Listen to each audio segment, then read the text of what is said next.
बिस्मिल्लाहिर्रहमानिर्रहीम। अस्सलाम वालेकुम। 15 जुलाई 2020 सऊदी न्यूज़ अपडेट के साथ मैं हूँ आफ्ताब अहमद और आप देख रहे हैं all tips video YouTube channel.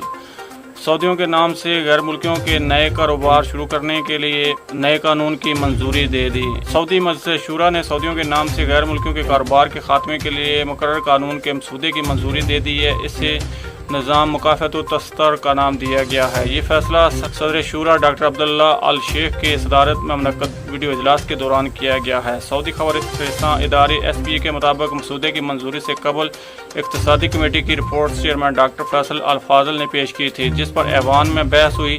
अरकान शूरा ने कानून के मसूदे पर एतराज़ात और अपनी राय पेश की। सदर शूरा डॉक्टर अब्दुल्ला अल शेख ने मौजूदा कानून का दिफा करते हुए कहा कि दरअसल सऊदियों के नाम से गैर मुल्कियों के कारोबार की वजह से कौमी माईशत को भारी नुकसान पहुँच रहा है।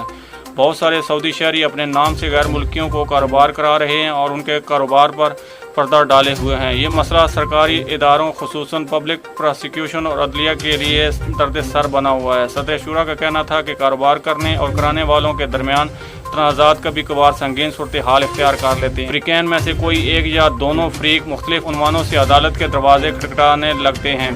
अरकान शूरा ने मसूदा पर बहस के बाद इसकी मंजूरी दी थी। मामन सदर डॉक्टर यहया उस्मान ने बताया कि कानून 20 दफ़ात पर मुश्तमिल है। इसका मकसद कौमी माईशत को मनफी असरात से मुअस्सर शक्ल में पहुँचाना है। कानूनी दफ़ात के तवसत से कई इक़्तिसादी पॉलिसियाँ तय की गई हैं, जिनसे गैर मुल्कियों के कारोबार पर मकामी शहरियों के पर्दा डालने से होने वाले नुकसानात का खात्मा होगा। अल समान ने बताया कि इस कानून के बदौलत रिटेल के शोबों का मेयार बेहतर और मजबूत होगा। मकामी शहरियों के लिए कारोबार के नए दरवाजे